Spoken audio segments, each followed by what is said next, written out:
ನಮಸ್ಕಾರ. ಇಂದಿನ ಪ್ರಮುಖ ಸುದ್ದಿಯೊಂದಿಗೆ ನಾನು ನಿಮ್ಮ ನವೀನ್.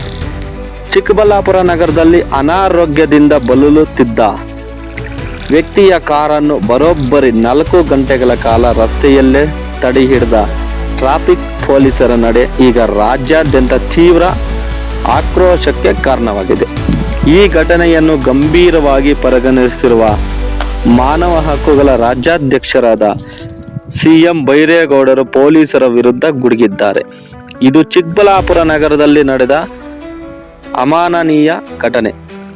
ತುರ್ತು ಚಿಕಿತ್ಸೆಯ ಅಗತ್ಯವಿದ್ದ ವ್ಯಕ್ತಿಯೊಬ್ಬರು ಕಾರಿನಲ್ಲಿ ಕುಳಿತಿದ್ದಾಗ ಸಣ್ಣ ಪುಟ್ಟ ಕಾರಣಗಳನ್ನೊಡ್ಡಿ ಟ್ರಾಫಿಕ್ ಪೊಲೀಸರು ರೋಗಿ ಮತ್ತು ಅವರ ಕುಟುಂಬಸ್ಥರು ಎಷ್ಟೇ ವಿನಂತಿಸಿದರೂ ಕಿವಿಗೊಡದ ಪೊಲೀಸರು ಸುಮಾರು 4 ಗಂಟೆಗಳ ಕಾಲ ಕಾರನ್ನು ಚಲಿಸಲು ಬಿಡದೆ ಸತಾಯಿಸಿದ್ದಾರೆ. ಮಹಿಳೆ ಹಂಗಾಗಿ ಆ ವೃದ್ಧೆಯನ್ನು ಚಿಕಿತ್ಸೆಗಾಗಿ ಚಿಕ್ಕಬಳ್ಳಾಪುರ ಆಸ್ಪತ್ರೆಯಲ್ಲಿ ಖಾಸಗಿ ಆಸ್ಪತ್ರೆಯಲ್ಲಿ ಕರ್ಕೊಂಡೋಗಿ ಅಲ್ಲಿ ಚಿಕಿತ್ಸೆಗಳಿಗೆಲ್ಲ ಒಳಪಟ್ಟಾದ ಮೇಲೆ ಇಲ್ಲಿ ಹಾಗಲ್ಲ, ತಾವು ಇನ್ನು ಹೆಚ್ಚಿನ ಚಿಕಿತ್ಸೆಗೆ ಬೆಂಗಳೂರು ಕರ್ಕೊಂಡೋಗ್ರಿ ಅಂತ ಒಂದು ವರದಿ ಕೊಡ್ತಾರೆ. ಆ ವರದಿ ಕೊಟ್ಟಾಗಿ ಅವರು ಬಂದಾಗ ಏನು ವೃದ್ಧೆ ಹೋಗಿರ್ತಕ್ಕಂಥ ಏನು ಕಾರಲ್ಲಿ ಹೋಗಿರ್ತಾರೆ, ಆ ಕಾರು ವೀಲನ್ನು ಈ ಟ್ರಾಫಿಕ್ ಪೊಲೀಸ್ ಅವರು ವೀಲ್ ಲಾಕ್ ಮಾಡಿರ್ತಾರೆ. ಕಾರಣ ನೋ ಪಾರ್ಕಿಂಗಲ್ಲಿ ಇದೆ, ನಿಮ್ಮ ನೋ ಪಾರ್ಕಿಂಗಲ್ಲಿ ನೀವು ವಾಹನವನ್ನು ಹಾಕಿದ್ದೀರಾ ಅಂತಂದು ಲಾಕ್ ಮಾಡಿರ್ತಾರೆ. ಆ ವಾಹನದಲ್ಲೇ ಸುಮಾರು 4 ಗಂಟೆಗಳ ಕಾಲ ಆ ವಾಹನದಲ್ಲಿ ಅವರು ಸಮಯ ಕಳೆಯಬೇಕಾಗ್ತದೆ. ಅಷ್ಟಕ್ಕೂ ಆ ವೃದ್ಧೆ ಗರ್ಭಕೋಶದ ತೊಂದರೆಯಿಂದ ಬಳಲ್ತಾ ಇರ್ತಾರೆ. ಹೆಚ್ಚಿನ ಚಿಕಿತ್ಸೆಗಾಗಿ ತಾವು ಬೆಂಗಳೂರಿಗೆ ಹೋಗ್ರಿ ಅಂತ ಕೂಡ ಅವರು ಎಲ್ಲ ವರದಿ ಕೊಟ್ಟಾದ್ಮೇಲೆ ಅವ್ರನ್ನ ಅಲ್ಲೇ ಒಂದು 4 ಅವರ್ ವೆಯ್ಟ್ ಮಾಡಿಸಿರ್ತಾರೆ. ಅಂತಂದರೆ ಈ ಟ್ರಾಫಿಕ್ ಪೊಲೀಸರು ಯಾವ ಮಟ್ಟಕ್ಕ ಈ ಚಿಕ್ಕಬಳ್ಳಾಪುರ ನಗರದಲ್ಲಿ ಕೆಲವೊಂದು ಪೊಲೀಸ್ನವರು ಕರ್ತವ್ಯವನ್ನು ಪಾಲನೆ ಮಾಡ್ತಾರೆ ಅನ್ನೋದೇ ಅದು ದೊಡ್ಡ ವಿಚಾರ ಅನಿಸುತ್ತೆ.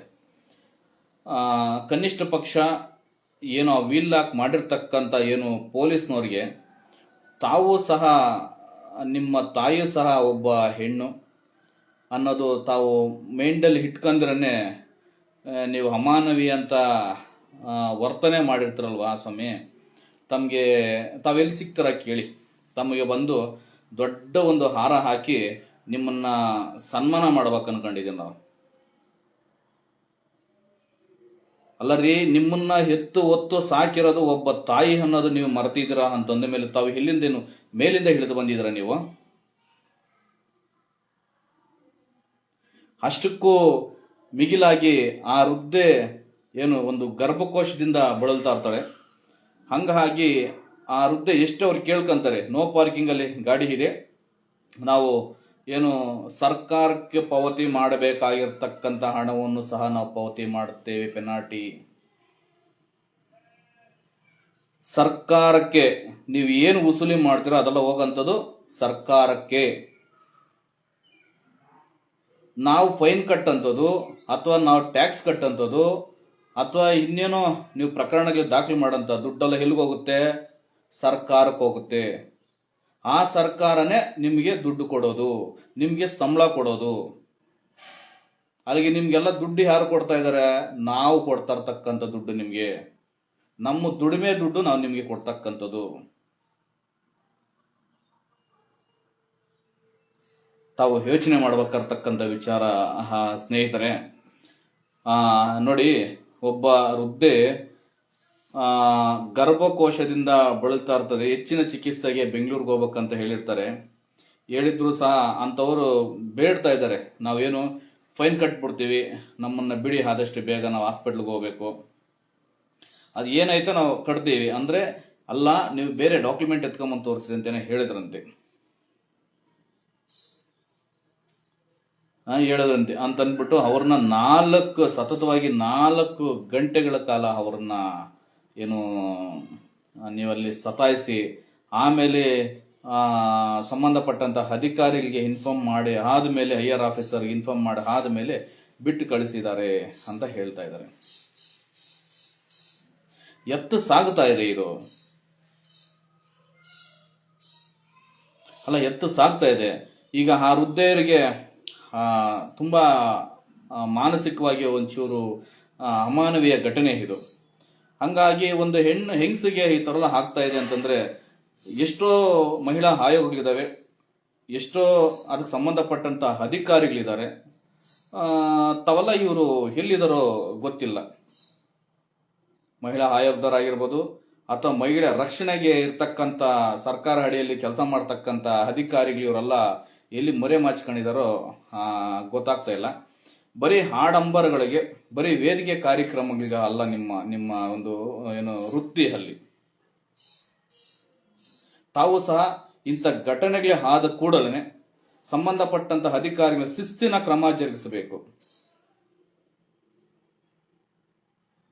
ಒಬ್ಬ ಹೆಂಗಸಿಗೆ ಅಲ್ಲಿ ತೊಂದರೆ ಆಗ್ತಾ ಇದೆ ಅಂತಂದ ಮೇಲೆ ಬರೀ ಹೆಸರಿಗೆ ಮಾತ್ರ ಮಹಿಳಾ ಆಯೋಗ, ಮಹಿಳಾ ರಕ್ಷಣಾ ಒಂದು ಏನು ಸರ್ಕಾರ ಆಧೀನದಲ್ಲಿ ಕೆಲಸ ಮಾಡ್ತಕ್ಕಂಥ ಬರೀ ಸೀಮಿತ ಏನು ಬರೀ ಆಡಂಬರಗಳಿಗೆಲ್ಲ ಇದು ಅವಶ್ಯಕತೆ ಇರ್ತಕ್ಕಂಥದ್ದು. ತಾವು ಸಹ ಇದರಲ್ಲಿ ಸಿನ್ಸಿಯರ್ ಆಗಿ ಸಂಬಂಧಪಟ್ಟಂತ ಅಧಿಕಾರಿಗಳಿಗೆ ಏನು ಆಕ್ಷನ್ ತಗೊಂಬೇಕಂತವ್ರ ಮೇಲೆ. ಎತ್ತು ಸಾಗ್ತಾ ಇದೆ. ಅದೇ ಜಾಗದಲ್ಲಿ ನಾವೇನಾದ್ರೂ ಇದ್ದಿದ್ರೆ ಅವ್ರು ಯಾರು ಅಂತ ಒಂಚೂರು ನಾವು ಅದೇ ಕೂಡ್ಲೇ ಒಂದು ಹಾರ ತರಿಸಿ ಅವ್ರಿಗೆ ಸನ್ಮಾನ ಮಾಡ್ತಾ ಇದೀವಿ. ಅಷ್ಟೇ ಅಲ್ಲ, ಸೋಷಿಯಲ್ ಮೀಡಿಯಾದಲ್ಲಿ ಒಂದಿಷ್ಟು ಸಾಮಾಜಿಕ ಜಾಲತಾಣದಲ್ಲಿ ಎಲ್ಲ ಇದಾಗ್ತಾ ಇದೆ. ಮೊನ್ನೆ ಚಿಂತಾಮಣಿಯಲ್ಲಿ ಒಂದು ಘಟನೆ ಆಗಿದೆ. ಏನು ಪಾಪ ಯಾರ ವೃದ್ಧ ಒಂದು 55-60 ವರ್ಷ ಆಗಿರಬಹುದು. ಬೈಕ್ನಲ್ಲಿ ಬರ್ತಾ ಇರ್ಬೇಕಾದ್ರೆ ಸುಮಾರು ಆತನ ಅಡ್ಡಗಟ್ಟಿ ಒಂದು 4 ಜನ ಪೊಲೀಸವರು, ಒಂದು 2 ಮಹಿಳೆ ಪೊಲೀಸರು ಎಲ್ಲ ಸೇರಿ ಒಂಥರ ಈ ಚಿರತೆ ತಪ್ಪಿಸ್ಕೊಂಬಂದ್ರೆ ಬಲೆ ಹಾಕಿ ಹಿಡಿತಾರಲ್ವಾ, ಆ ಮಟ್ಟಕ್ಕ ಪಬ್ಲಿಕ್ ಅಲ್ಲಿ ಆ ವ್ಯಕ್ತಿಯನ್ನ ಹಿಡಿದು ಎತ್ಕೊಂಡೋಗಿ ಕೇಸ್ ಬುಕ್ ಮಾಡಿದಾರಂತೆ. ಪೊಲೀಸರಂದ್ರೆ ಭಯ ಪಡಬೇಡ್ರಿ, ಪೊಲೀಸರಂದ್ರೆ ನಿಮ್ಮ ರಕ್ಷಣೆಗಿರೋದು. ಬರೀ ವಿಶ್ವಾಸಕ್ಕೆ ನಾವು ನಿಮ್ಮಲ್ಲಿ ಇರ್ತೀವಿ ಅಂತಕ್ಕಂಥ ಕಾರ್ಯಕ್ರಮಗಳು ನಡೀತಾ ಇರ್ತಕ್ಕಂಥವಲ್ಲ, ಇದು ಬರೀ ನೆಪಕ್ಕೆ ಮಾತ್ರನಾ? ತಮ್ಮ ವರ್ತನೆಗಳೆಲ್ಲ ನೋಡ್ತಾ ಇದ್ರೆ ಜನ ಭಯಭೀತರಾಗ್ತಾ ಇದ್ದಾರೆ.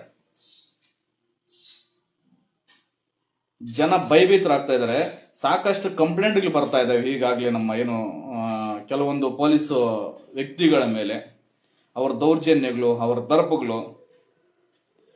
ಎಲ್ಲಂದ್ರೆ ಅಲ್ಲಿ ವೆಹಿಕಲ್ಸ್ ಅಡ್ಡಗಟ್ಟಿ ಅವ್ರಿಗೆಲ್ಲ ಪೆನಾಲ್ಟಿಗಳು ಹಾಕಂಥದ್ದು. ಎಲ್ಲೋ ಯಾವುದೋ ಒಂದು ಕೆಲಸಕ್ಕೋಗಿ ಬರ್ತಾ ಇರ್ತಾರೆ,